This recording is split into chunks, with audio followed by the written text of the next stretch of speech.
Hello friends, आज की हमारी कहानी का नाम है इनसाइड। फ्रेंड्स, ये आदमी चोरी करते हुए एक लग्जरियस घर में फंस जाता है।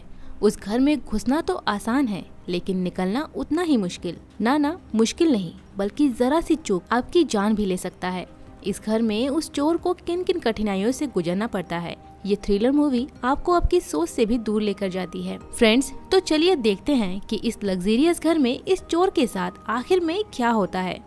मूवी की शुरुआत में हम नीमो नाम के एक प्रोफेशनल चोर को देखते हैं, जो आपके पलक झपकते ही अपनी चोरी को अंजाम दे देता है। लेकिन नीमो इस काम को अकेले नहीं करता, वो एक बॉस के अंडर में काम करता है। अपने बॉस के ऑर्डर पर वो आज एक ऐसे घर में चोरी करने के लिए आया है जिसे इस दुनिया का सबसे सेफ हाउस माना जाता है। और इस घर में इस दुनिया की बेशकीमती काफी सारी पेंटिंग्स भी रखी हुई है, और इन सारे पेंटिंग्स में से सबसे कीमती पेंटिंग $3 मिलियन की है। इस घर में नीमो के आने का मकसद उसी पेंटिंग को चुराना है, लेकिन ये घर 24 घंटे हाई सिक्योरिटी में होने की वजह से यहाँ घुसना थोड़ा मुश्किल है। नीमो रात में किसी तरह सबकी आंखों में धूल झोंक के एक सिक्योरिटी कोड की मदद से इस घर में घुस जाता है। अंदर पहुँच के नीमो देखता है कि ये घर बहुत आलीशान है और पूरी तरह से महंगी महंगी चीजों से भरा हुआ है, लेकिन इन सब में भी सबसे कीमती पेंटिंग्स ही हैं। नीमो एक एक कर सारे पेंटिंग्स को एक जगह इकट्ठा कर लेता है, लेकिन सारा घर छानने के बाद भी नीमो को वो 3 मिलियन वाली पेंटिंग कहीं नहीं मिलती। इसीलिए वो अपने पास रखे वॉकी टॉकी से अपने बॉस को कॉल करता है। वो अपने बॉस से पेंटिंग के बारे में पूछता है कि आखिर वो पेंटिंग कहाँ रखी हो सकती है, पर बॉस को भी नहीं पता कि आखिर वो पेंटिंग कहाँ रखी हुई है। वो उसे घर में ही पेंटिंग अच्छे से ढूंढने के लिए बोलता है। बॉस की बातें मानते हुए वो सारे कमरों को अच्छे से चेक करता है, लेकिन उसे वो 3 मिलियन वाली पेंटिंग कहीं नहीं मिलती। बहुत ढूंढने पर भी वो पेंटिंग न मिलने पर बॉस उसे बोलता है कि कोई बात नहीं, तुम्हें जो भी चीजें मिली हैं तुम उसी के साथ वहाँ से निकल आओ, क्योंकि ज्यादा देर तक वहाँ रुकना खतरे से खाली नहीं है। इसीलिए नीमो उस घर के दरवाजे पे आके सिक्योरिटी कोड डालता है, लेकिन सरप्राइजिंग बात यह है कि इस बार उसका कोड काम नहीं करता। वो जितनी बार भी कोड डालता, हर बार कोड गलत दिखाता, और बार बार गलत कोड डालने की वजह से दरवाजे का फंक्शन भी चेंज हो जाता है और सिक्योरिटी सायरन बजना शुरू हो जाता है। दरअसल इस पूरे घर का सिस्टम हाईटेक टेक्नोलॉजी की मदद से एक दूसरे से कनेक्ट करके रखा गया था। अगर किसी एक फंक्शन में कोई गड़बड़ी आ गई तो इसका असर बाकी सारे सिस्टम पर भी पड़ता है। ये सब देख के नीमो थोड़ा घबरा गया है। वो बार बार अपने बॉस को कॉल करके पूछता है कि यहाँ ये सब क्या चल रहा है, मैं अब यहाँ से कैसे निकलूंगा, मैं किसी भी तरह इस दरवाजे को खोल नहीं पा रहा हूँ। लेकिन दूसरी तरफ से उसका बॉस उसे कोई जवाब नहीं देता। शायद उस घर के सिस्टम ने सारा सिग्नल डाउन कर दिया है। इस तरह से कुछ देर बाद नीमो को एक बार फिर से सिग्नल मिल जाता है और वो अपने बॉस को दोबारा कॉल करता है। इस बार बॉस उसे बोलता है कि इस पूरे घर में टेक्नोलॉजी का जाल बिछाया हुआ है, शायद तुमने कुछ गड़बड़ कर दिया है। मैं सिर्फ वॉकी टॉकी से तुम्हारी कोई मदद नहीं कर पाऊंगा। हमारे पास अब कोई और रास्ता नहीं है, अब तुम्हें खुद ही उस घर से निकलने का कोई रास्ता ढूंढना होगा। ये बोलते हुए बॉस उसका कॉल डिस्कनेक्ट कर देता है। इस घटना से नीमो बहुत परेशान हो जाता है, क्योंकि अगर एक बार वो पकड़ा गया तो उसे कड़ी सजा हो सकती है। नीमो की एक फैमिली है और नीमो के अलावा उनका और कोई भी नहीं है। उसे कुछ समझ नहीं आता कि वो अब क्या करे। ऊपर से सायरन बिना रुके बजे जा रहा है और सायरन की आवाज इतनी तेज है कि नीमो इससे इरिटेट हो गया है। वो सबसे पहले उस सायरन को ढूंढता है और उसे तोड़ देता है। इसके बाद वो मेन डोर के पास जाता है और एक चाकू की मदद से उस सिक्योरिटी सिस्टम को निकाल देता है, लेकिन इससे दरवाजे का लॉक जरा भी इधर उधर नहीं होता, क्योंकि ये दरवाजा बहुत मजबूत है। लेकिन बार बार दरवाजे को खोलने की कोशिश ने घर का सारा सिस्टम गड़बड़ कर दिया है। जैसा कि मैंने पहले भी बताया है कि इस घर का हर एक डिवाइस एक दूसरे से कनेक्टेड है, और किसी एक डिवाइस में छेड़छाड़ करने से दूसरे डिवाइस का फंक्शन भी खराब हो जाता है, और हाउस कंट्रोलिंग डिवाइस में गड़बड़ी से अचानक पूरे घर का टेम्परेचर बढ़ने लगता है। इस घटना से वो अब इस घर के किसी भी चीज को हाथ लगाने से डर रहा था। पता नहीं वो क्या छू दे और इसका असर कहाँ दिखे। इससे तो अच्छा है कि वो बैठा ही रहे। गर्मी ज्यादा होने से नीमो को बहुत प्यास लगती है, इसीलिए वो पानी पीने के लिए घर के किचन में जाता है, लेकिन टैप से उसे एक भी बूंद पानी नहीं मिलता। अब वो फ्रिज चेक करता है और फ्रिज में उसे काफी सारा खाना मिलता है, लेकिन परेशानी की बात यह है कि यहाँ सिर्फ एक ही बोतल पानी का है, और नीमो को इतनी प्यास लगी थी कि वो सारा पानी एक बार में ही खत्म कर देता है। इस तरह से नीमो को इस घर में अब बहुत देर हो चुकी है और एक बार फिर से वो चाकू की मदद से मेन डोर खोलने की कोशिश करता है। वो चाकू से लकड़ी के दरवाजे को धीरे धीरे कुरेदता है, लेकिन थोड़ी ही देर में वो देखता है कि भले ही ये दरवाजा ऊपर से लकड़ी का है, लेकिन इसके अंदर लोहे के लेयर्स है और इस तरह से तो वो कभी भी इस दरवाजे को तोड़ नहीं पाएगा। अपसेट होकर निमो सब कुछ छोड़ के सो जाता है। वो बार बार अपने बॉस से कांटेक्ट करने की कोशिश कर रहा था, लेकिन किसी भी तरह वो अपने बॉस से कांटेक्ट नहीं कर पाता। दरअसल उसका बॉस जानबूझकर उससे बातें नहीं कर रहा था, क्योंकि अगर निमो पकड़ा गया तो वो भी पकड़ा जाएगा। इसके बाद निमो वहाँ सोने की बहुत कोशिश करता है, लेकिन टेंशन में होने की वजह से उसे नींद नहीं आ रही थी। किसी तरह निमो अपनी रात वहाँ गुजारता है। अगली सुबह उसे घर में एक टेलीफोन दिखता है। वो उस टेलीफोन से अपनी फैमिली से कांटेक्ट करने की कोशिश करता है, लेकिन घर के सिस्टम के साथ साथ टेलीफोन का कनेक्शन भी ठप पड़ा हुआ था। अब हताशा में निमो घर के सामान की तलाशी लेता है कि उसे कुछ ऐसी चीजें मिल जाए जिससे वो यहाँ से बाहर जा सके। एक ड्रॉर से उसके हाथ कुछ तस्वीरें लगती है जो इस घर के मालिक और इसके परिवार की थी। साथ ही उसे पता चलता है कि इस घर का मालिक यहाँ नहीं रहता, वो कभी कभी अपनी फैमिली के साथ यहाँ टाइम स्पेंड करने के लिए आता है। इसके बाद वो टॉयलेट में जाता है जहाँ उसे कुछ फ्रूट्स के शोपीस मिलते हैं। उसे आइडिया आता है कि क्यों ना इन शोपीस से वो घर के ग्लासेस को तोड़ दे, इससे शायद वो बाहर जा पाएगा। लेकिन जब वो उन शोपीस को ग्लास में मारता है तब ग्लास पर इसका कोई भी असर नहीं होता। दरअसल ये ग्लासेस बुलेट प्रूफ हैं और उसे तोड़ना इतना भी आसान नहीं है, और घर का टेम्परेचर बहुत ज्यादा होने से कुछ ही देर में निमो को प्यास लगती है। लेकिन पिछली ही रात निमो ने सारा पानी खत्म कर दिया था और घर के टैप से भी पानी नहीं आ रहा है। इसीलिए निमो अपनी प्यास बुझाने के लिए फ्रिज से कुछ आइस निकालकर अपनी प्यास बुझाने की कोशिश करता है, लेकिन पानी का काम क्या आइस कर सकता है? उसकी प्यास नहीं बुझती। अब वो उसी घर में स्विमिंग पूल के पास जाता है और उसके पानी को पीने की कोशिश करता है, लेकिन पानी मुंह में लेते ही वो उसे फेंक देता है, क्योंकि स्विमिंग पूल का पानी बिल्कुल भी पीने लायक नहीं है और टेम्परेचर भी बहुत ज्यादा होने की वजह से नीमो को अब असहनीय गर्मी लग रही है। वो अपने टी शर्ट को गीला करके स्विमिंग पूल के पानी से ही अपने आप को पोंछने लगता है। इसके बाद उसकी नज़र एक्वेरियम पर पड़ती है। अब वो एक पाइप की मदद से एक्वेरियम का पानी पीने की कोशिश करता है, लेकिन एक्वेरियम का पानी तो स्विमिंग पूल के पानी से भी ज्यादा बेकार था। अब वो घर के हर एक टैप को चेक करता है, लेकिन कहीं से भी पानी न मिलने की वजह से निमो को बहुत गुस्सा आने लगता है। उधर प्यास और गर्मी से निमो के होंठ बिल्कुल सूखते जा रहे हैं। वो फ्रिज से आइस निकाल के अपने चेहरे पे रब करने लगता है। इससे थोड़ी ही सही, लेकिन उसे कुछ राहत मिलती है। अब निमो को इस बात की चिंता सताने लगी है कि उसके पास अब पानी और आइस कुछ भी नहीं बचा है। ये सब सोचते हुए निमो को एक आइडिया आता है। वो एक एक कर घर के सारे फर्नीचर को एक जगह इकट्ठा करता है और उन सब से वो एक ऊंची टावर तैयार करता है। दरअसल उसकी प्लानिंग ये है कि घर के सीलिंग पर बनी कुछ ब्लॉक लाइट्स को तोड़कर वो छत के रास्ते वहाँ से निकल जाएगा। लेकिन अपने बनाए टावर पर चढ़ के उसे महसूस होता है कि लाइट कुछ ज्यादा ही ऊपर है और उसका टावर थोड़ा छोटा पड़ गया है। इतनी कोशिशों के बाद भी कुछ हासिल ना होने पर वो एक बार फिर से कंट्रोल हाउस के सामने आकर उसे ठीक करने की कोशिश करता है, लेकिन इतना टेक्निकल फंक्शन नीमो के सर के ऊपर से जाता है। ये सब करते हुए नीमो को बहुत भूख लग जाती है। अब जब वो एक पैक्ड फूड को चाकू से खोलने की कोशिश करता है तब चाकू उसके हाथ में लगने से उसे चोट लग जाती है। इन सारी घटना से नीमो को एक बार फिर से बहुत प्यास लगती है, लेकिन उसके पास तो पीने लायक कुछ भी नहीं है। इसीलिए वो सीधे फ्रिज के पास जाता है और फ्रिज के अंदर जितनी भी आइस थी उससे नीमो अपनी प्यास बुझाने की कोशिश करता है। घर का टेम्परेचर इतना ज्यादा था कि नीमो कुछ देर तक फ्रिज खोल के उसके सामने ही खड़ा रहता है। इसके बाद रात को नीमो घर के बाहर देख रहा था। बाहर होती बारिश को देख उसे बहुत अच्छा लग रहा था। उसका उस बारिश में भीगने का बहुत मन कर रहा था। उसे ऐसा लग रहा था कि पता नहीं कितने सालों से वो इस घर में कैद है।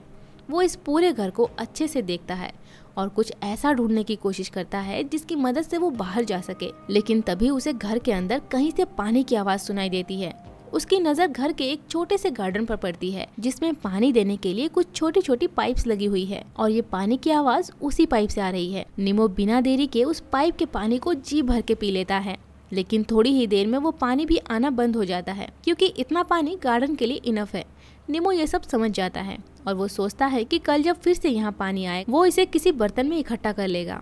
हम देखते हैं कि घर का टेम्परेचर अब और बढ़ गया है, इसीलिए निमो अपने सारे कपड़े उतार देता है। वो एक बार फिर से अपने टावर को और ऊंचा बनाने के लिए घर के बचे हुए फर्नीचर्स को इकट्ठा करने लगता है। फाइनली इस बार वो इतना ऊंचा टावर बना लेता है कि वो लाइट्स तक पहुंच जाए। अब वो उस टावर पे चढ़ के घर की छत को अच्छे से चेक करता है कि किस तरह से यहाँ से निकला जाए। उसे ब्लॉक लाइट्स में कुछ नट्स दिखते हैं जिसे खोलने के लिए उसे स्क्रू ड्राइवर की जरूरत है।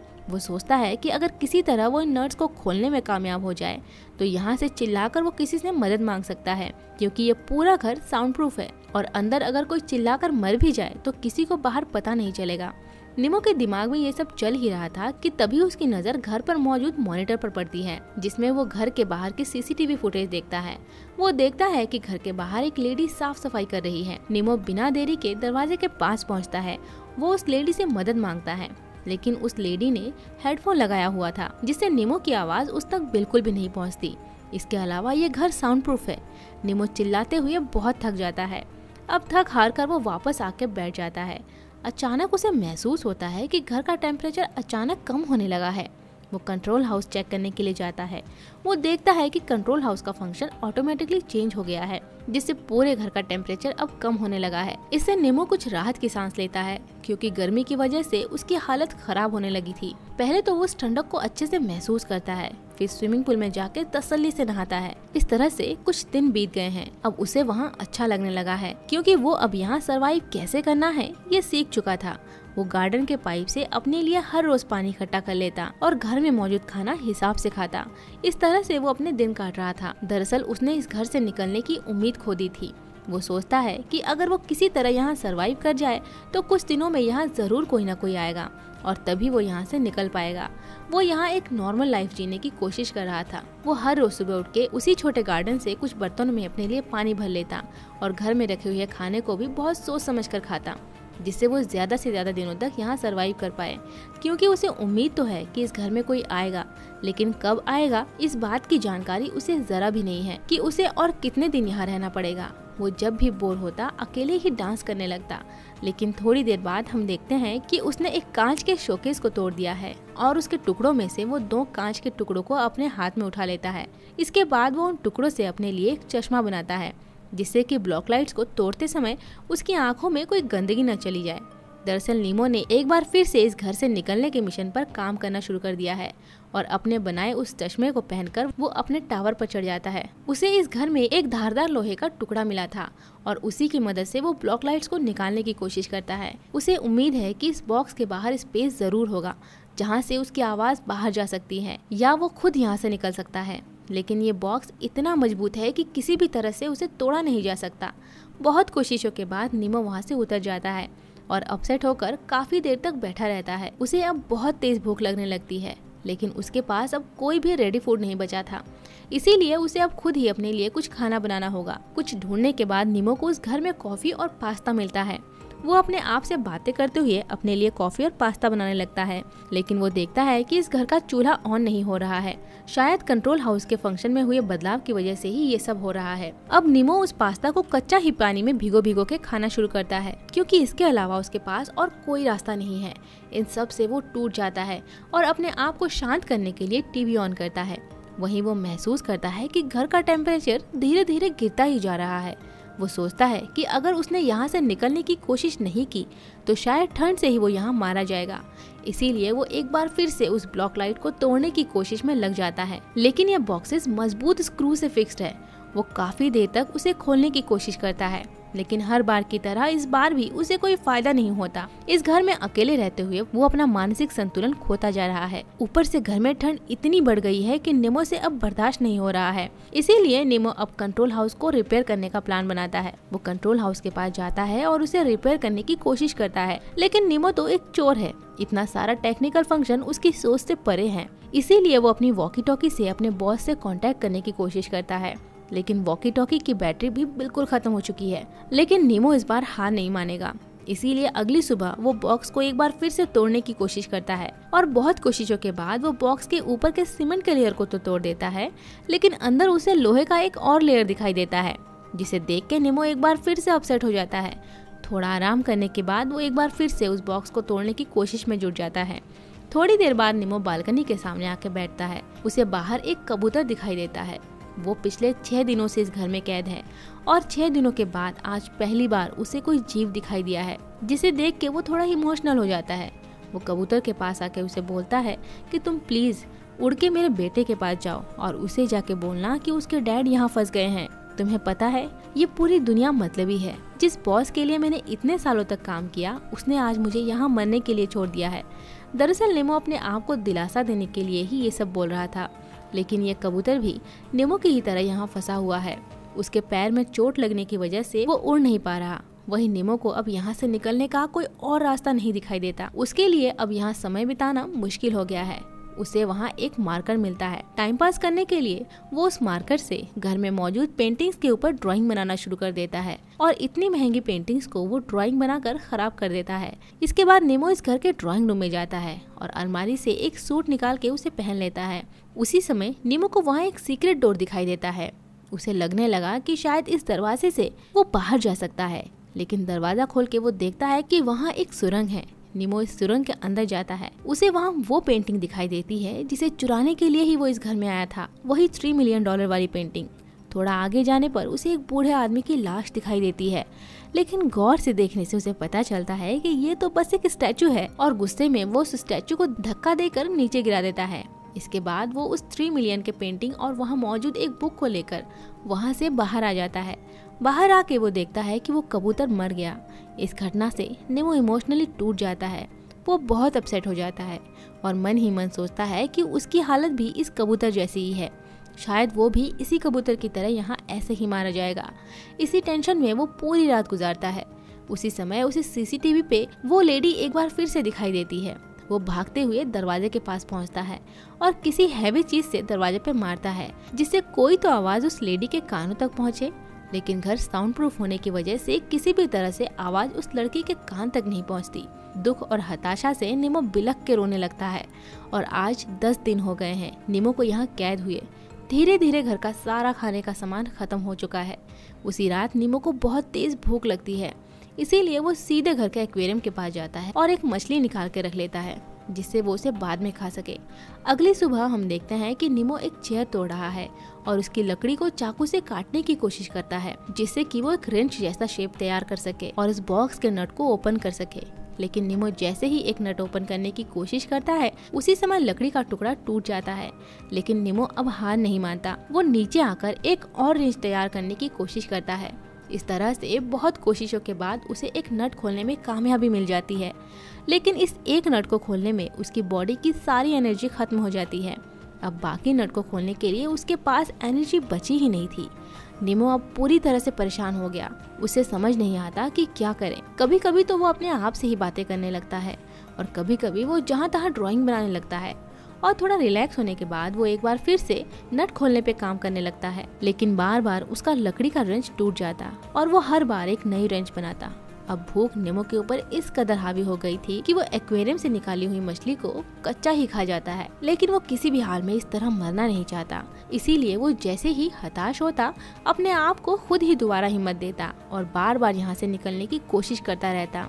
इस तरह से 13 दिन बीत गए। अब बहुत ढूंढने के बाद उसे घर में एक डॉग फूड मिलता है और मजबूरन वो उसे खा लेता है। इसके कुछ देर बाद नेमो की नजर एक पेंटिंग पर पड़ती है, जिसमें एक आदमी को टेप से बांध के रखा गया है। नेमो पेंटिंग के सामने खड़े होकर बोलता है, मैं तुम्हें आजाद कर देता हूँ, क्योंकि मुझे पता है कैद होना क्या होता है।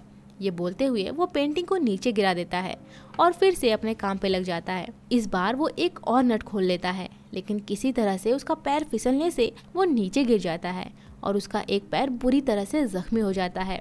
इस तरह से 15 दिन बीत गए हैं। आज न्यू ईयर है। वो देखता है कि पूरे शहर में न्यू ईयर की पार्टी चल रही है। अचानक नेमो अपने सामने उस लेडी को देखता है जो उसके दरवाजे के बाहर साफ सफाई करने के लिए आती है। लेकिन थोड़ी ही देर में उसे पता चलता है कि ये असल में उसकी हेलुसिनेशन है। बहुत ज्यादा सोचने की वजह से ही उसके साथ ऐसी घटनाएं हो रही थी, लेकिन ऊपर से गिरने की वजह से उसकी हालत अब बहुत खराब हो चुकी है। इसीलिए वो अपना ज्यादातर समय फर्श पर ही सोकर बिताता है। इस तरह अचानक एक दिन नेमो की नजर एक फायर डिटेक्टर के ऊपर पड़ती है। वो सोचता है कि अगर किसी तरह से वो यहाँ आग जला सके तो बाहर सिग्नल भेजा जा सकता है। इसीलिए वो घर में कुछ जलाने के लिए ढूंढता है, लेकिन उसे कुछ भी नहीं मिलता। अचानक उसे अपने स्कूल का एक एक्सपेरिमेंट याद आता है। वो कुछ पेपर्स इकट्ठा करता है और एक मैग्नीफाइंग ग्लास में रोशनी की मदद से आग जलाने में कामयाब हो जाता है और इस आग को वो फायर डिटेक्टर के पास लेकर जाता है। लेकिन इससे सिग्नल बाहर जाने के बजाय उल्टा पूरे घर में पानी पानी हो जाता है। वो भागते हुए दरवाजे के पास पहुंचता है और अपनी पूरी शक्ति से चिल्लाता है, क्योंकि ये सब अब उसकी बर्दाश्त से बाहर हो चुका था। इस तरह बहुत देर तक घर में पानी गिरता रहता है, लेकिन उसे बचाने कोई भी नहीं आता। किसी को भी नहीं पता कि अंदर क्या चल रहा है। कुछ घंटों बाद पानी गिरना बंद हो जाता है। हम देखते हैं कि पूरा घर पानी में बह गया है। इस पर भी नीमो हार नहीं मानता। इस तरह से अब 30 दिन बीत चुके हैं और इतने दिनों में नीमो ने कई सारे नट खोल दिए हैं, इस उम्मीद से कि इस बॉक्स को खोलने के बाद शायद वो यहाँ से निकल पाए। लेकिन वो ये भी जानता है कि अगर वो यहाँ से ना निकल पाए तो उसकी हालत अब और ज्यादा दिनों तक जिंदा रहने की भी नहीं है। इसीलिए वो इस घर की दीवार पे इस घर के मालिक के लिए एक लेटर लिखता है कि प्लीज मुझे माफ कर दीजिएगा, मैं मजबूरी में आपके घर में फंस गया हूँ और मैंने आपका पूरा घर बर्बाद कर दिया है। हो सकता है कि ये घर आपके लिए एक आलीशान घर है, लेकिन मेरे लिए ये किसी नरक के बराबर है। ये बोल के वो अपनी मौत का इंतजार करता है, लेकिन वो एक और चांस लेना चाहता है और अगर इस बार उसे सफलता नहीं मिली तो वो खुद ही अपने आप को खत्म कर लेगा। इसके बाद नीमो एक आखिरी बार उस टावर पर चढ़ता है। हम देखते हैं कि इस बार उसे वो बॉक्स खोलने में कामयाबी मिल गई है। उसे अपनी आंखों पे यकीन ही नहीं हो रहा था कि उसने ये कर दिखाया है। उसे वहाँ से बाहर जाने का रास्ता मिल जाता है, जैसा कि उसने सोचा था। इस तरह से 30 दिनों के बाद वो इस घर से बाहर निकलने में कामयाब हो गया है। और इसी के साथ ये मूवी यहीं खत्म होती है। तो फ्रेंड्स, हमें कमेंट में ज़रूर बताएं कि अगर आप भी ऐसे ही किसी जगह नीमो की तरफ फंस जाए तो आप वहां से निकलने के लिए क्या क्या कोशिशें करेंगे। और साथ ही ये बताना ना भूलें कि इसके बाद आप कौन सी मूवी की कहानी को सुनना चाहेंगे। अगर आपको हमारा एक्सप्लेनेशन अच्छा लगा हो तो वीडियो को लाइक, शेयर एंड सब्सक्राइब करें। जल्द ही मिलते हैं एक और मज़ेदार कहानी के साथ। तब तक के लिए बाय बाय।